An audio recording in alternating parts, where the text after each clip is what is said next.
die. I mean, the very first time, I don't know if you ever remember this, but Sandler had a cold calling trick as you'd walk into someone's place of business, tell them that you were supposed to be there, and sit down.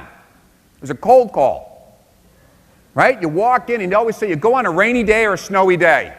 And I'm an idiot, so I said, okay, whatever you tell me to do, I'll go do. I'm not imaginative, I'm not inventive, I'm a robot.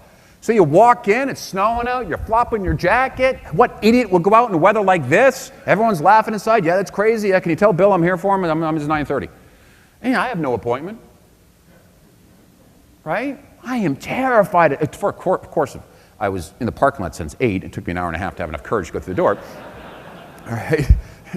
I'm a little embarrassed to tell you it was my 9th time sitting in the parking lot, and that's the one time I went in. Right? So the mere fact I walked through the door, I won. They could have said, get out of here. The police could have come. They could have the German Shepherd chasing me down the street with the guy with the TV camera because it's on cops. All that stuff could have happened. I still would have won because I overcame my courage to go through the front door.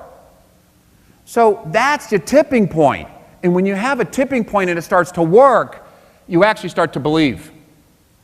And I can't tell you how important belief is. Because when you start to believe, you actually regenerate that courage, that risk-taking, and you do it again and again and again. And the reason you do it again and again and again is because your body likes pleasure. Your body wants success. It leans towards pleasure, not pain, pleasure. That's why you got to have many wins and a good tipping points. You got to have tipping points.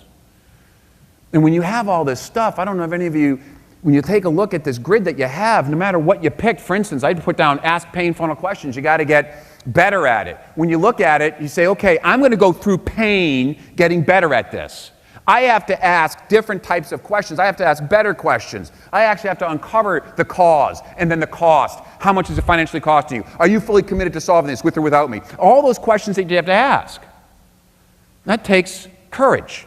It's painful internally.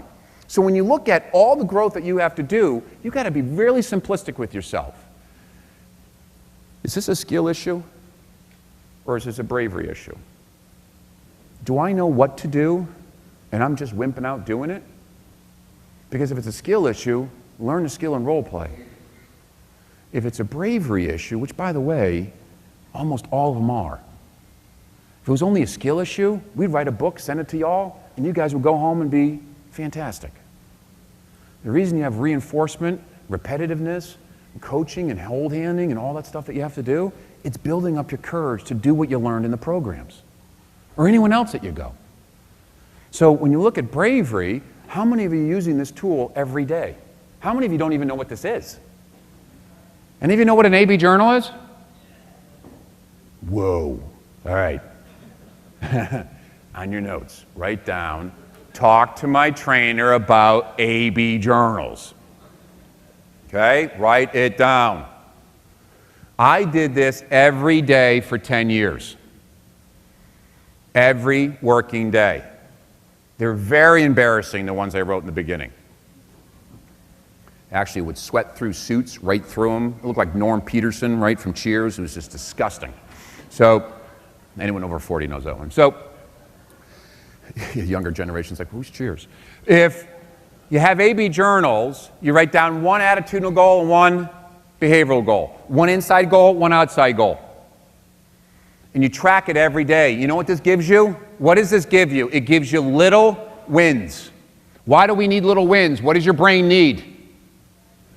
Pleasure, success. It needs to feel the juice. This is mini wins. I don't care if you wimp out 30 times a day. If you've done that for your whole life, you have a prediction there. You're going to keep wimping out. If you wimp out 29 times, you won.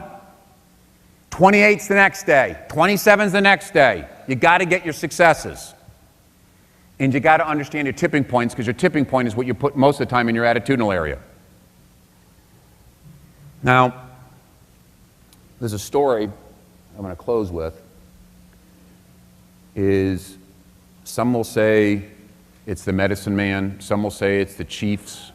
It's an old story it's a Cherokee lore story, and it's between the one I know and heard quite a bit and have in my office, is that the medicine man brings out the chief's son,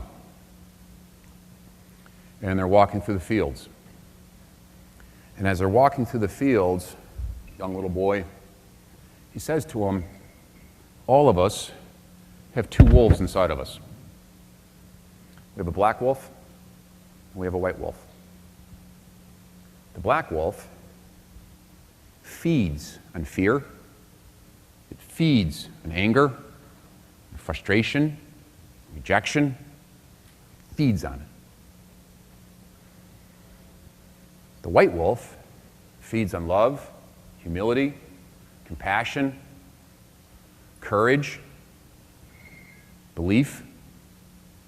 And if you can imagine, back in the day, the Indian, right, the Cherokee is walking with a little boy. The little boy starts to get quite panicky, touching his belly, and, where are the wolves and where are they? And he finally says to him, who wins?